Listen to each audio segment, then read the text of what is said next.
Alrighty, guys.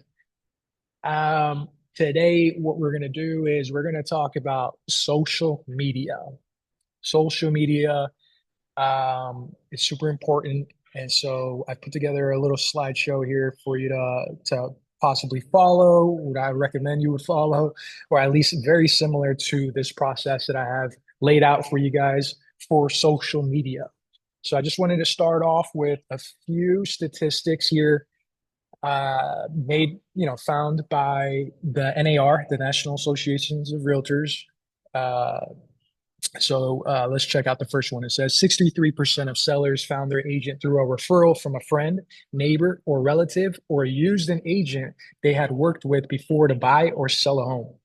So, that's a humongous number. They found this data, and it's actually pretty obvious, or you can see that when you speak to successful real estate agents. They always say that usually they get leads or business from referrals. So the data here says it's 63%. So let's just keep that in mind and move on to the next statistic. So it says here 80% of recent sellers contacted only one agent before finding the right agent they worked with to sell their home. So it seems like when somebody finds an agent, they usually just stick with that agent. According to the data from the NAR, once they find somebody, they don't jump around and look for another one, usually, right? So you do have some of those, indecisive or very meticulous buyers, sellers, and they say, let me look around and jump over to a different sales agent and talk to them and interview them and all that. But usually the first sales agent wins them over, so that's good data too. Right here, the next statistic says 39% of sellers use the same agent to purchase a home as sell their home, a share which rises to 85% for sellers who purchase a new home within 10 miles. So this basically means that uh, 85% of sellers use the same agent if they're moving within 10 miles. So if they're within the area, right? And once they get outside of that specific radius of 10 miles, then it drops down to 39%. So that's a good piece of data there for you to, stay attentive to that. So you want to make sure that you're in consistent communication with the agent whenever you are, throughout your day to day. Put my other earphone in. Alrighty. So the next statistic here, 85% said that they would definitely, 73% says definitely, or probably 12% recommend their agent for future services. So here they got a piece of data that says that 85% of the folks that they surveyed would recommend their agent, and 73% of that said definitely, and 12% probably. So it seems like whenever they pick an agent, they're very satisfied with that agent if they made it happen, if they made the transaction happen without any major headaches. So that's another good thing to know. So basically, what I'm gathering from all this information is that, hey, once you have a client and you feel like you won them over, it's a good chance that they're going to send you business, and as long as you stay in communication with them, because it seems like they stay satisfied because you're actually involved in a very big moment in their life, right? So you share that experience with them, and within inside of their mind, they're like, hey, this agent helped me out. So that's what this information is telling me. Let's move on to the next slide, where we get more into social media. So here I wanted to talk about, four major types of, I guess, leads or prospects or types of people that you're going to be interacting with when you're doing day-to-day activities in the real estate industry. So you're going to be dealing when you're talking about social media, you're going to have all types of folks in your as followers or people that you're trying to communicate with or connect with. And the first category I want to talk about is past clients plus your sphere of influence. So because we know that a lot of the business comes from repeat or referral business, um, or from past clients or a sphere of influence or people that you know in general, as more as referrals, uh, you want to make sure that you are able to nurture them and stay in communication with them through social media. So you could do that through Instagram, Twitter, Facebook, and just have them inside your social media followers so that you can continuously talk to them and communicate, or at least update them and have them stalk you, and you or they can watch you and stuff. But you want that so that you can get that referral business. And we want to concentrate and focus on these folks, your sphere of influence and your past clients. We always want to keep them top of mind. Obviously, we want to find business externally from these people, but honestly, as the data shows and from what you'll hear from very successful real estate agents, a lot of it comes from past clients and sphere of influence. Okay. The second category of folks is leads and prospects that you gather from social media, through maybe paid efforts like pay per click or any like or just anything external, right? So it says right here, as you procure new buyer seller leads, either pay per click or open house, make a concerted effort to invite those individuals to connect with you on social. After all, social media should represent a major component of your ongoing lead nurturing efforts. So outside of your past clients and sphere of influence, when you're dealing with when you're getting new leads, either through pay per click or any other efforts that you're making, let's say you're getting advertising with a local gym that you're at, or any third party company that's helping you out, or even with your open houses, you want to make sure you get those folks into your social media, and so that they become people that are kind of part of your inner circle a little bit, because you're consistently sharing information back and forward. That's the second category of folks that you want on your social media. The third thing is organic discovery. So organic discovery is just, you're sharing quality content and they happen to find you on their explore feed, right? They just happen to find you through a hashtag or through social media somehow, some way, organically. This is a third category of people that you're going to be interacting with on social media throughout your real estate career, throughout your real estate journey here.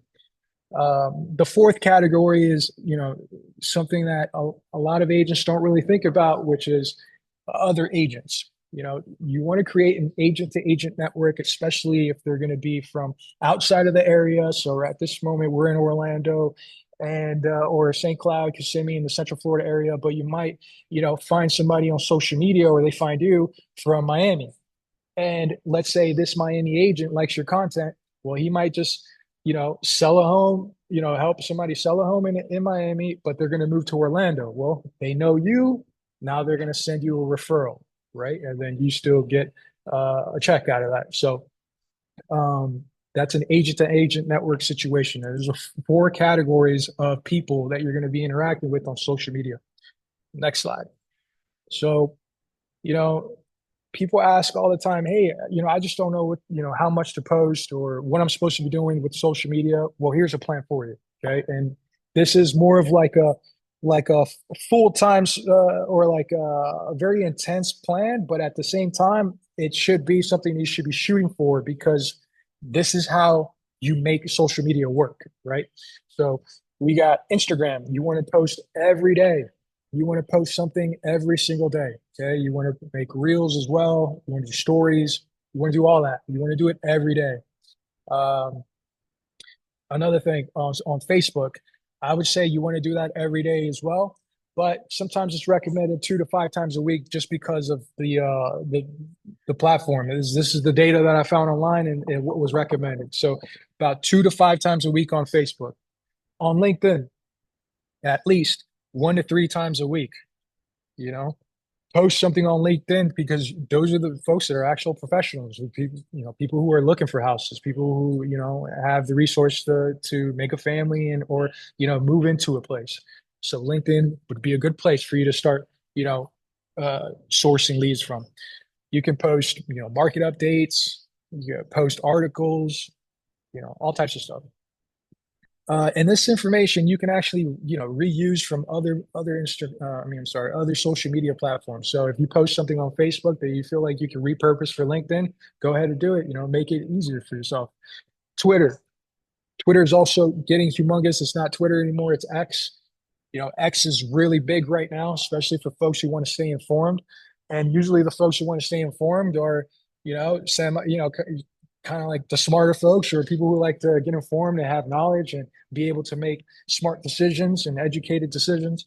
And, those are the people who probably have the resources to buy homes. So, try Twitter, don't just stick to Instagram, LinkedIn, Twitter.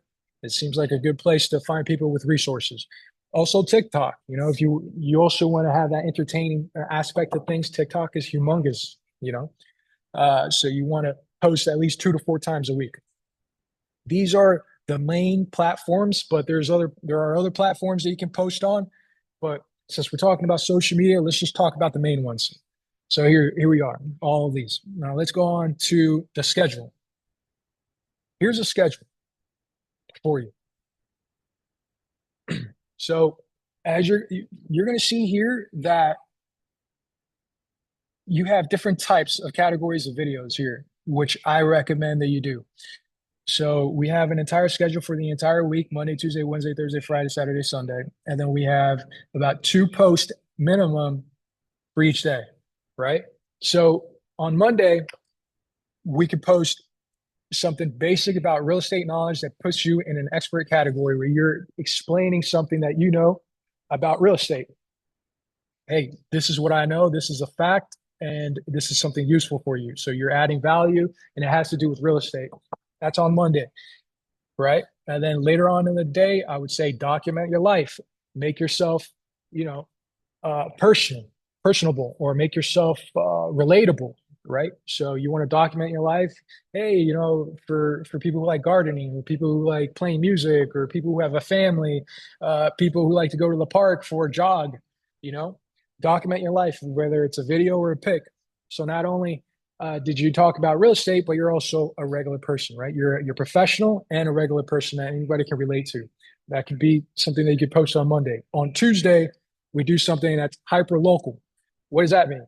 Well, hyper local just means that you're posting something that relative to the local area that you cover, your target market. So let's say you're in Winter Park.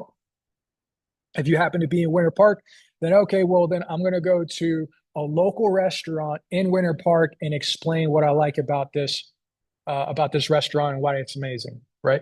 So then anybody who's in Winter Park says, hey, this real estate agent knows the area because they keep posting about different restaurants and different parks to go to, different gyms, different X, Y, and Z. They know my area very well. And if you do this on a consistent basis, they're going to start going to you for information on the area, right? So you get seen as a market expert. So you got the hyper local video in the morning, and then later on that day, you can do an agent behind the scenes video or picture, which is basically you acting as a real estate agent, doing a task in your day to day as a real estate agent. So it could just be you sitting at a desk. It could just be you filing some papers. It could be you printing some papers out. It could be you on the computer. It could be you, it could literally be you doing the social media post. It's just anything that's related to the tasks that real estate agents have to do on a day to day, but more on the behind the scenes type of thing where you're not basically giving facts or trying to explain anything or teach anything. So this right here turns into a pattern, right? So we got these 4 major categories, and what I did, I just repeated them throughout the week. I made it very simple. This is a simple schedule that you can follow that I highly recommend, right? Now, there's another element to this. While you're doing these, you're going to want to partner up with other folks who have big networks. You're going to want to get together with people who have a lot of followers, right? So you want to get with local business owners, local influencers, whether it could be a guy who, it could be anybody. It could be a guy that does personal training. It could be anything, right? Somebody who's promoting things, somebody who's in the mix, somebody who knows a lot of people. You want to make videos with them and then do a partnership with them on the social media platforms so that the video gets posted on both their platform and your platform. So this is great for hyper local videos, right?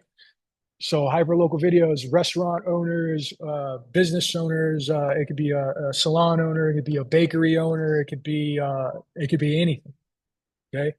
So making hyperlocal videos with others is the trick. That is how you're going to get followers, because you're not going to get followers just from posting these types of videos. These are amazing videos for people that you already know, but if you want to attract people, you want to partner up with other influencers.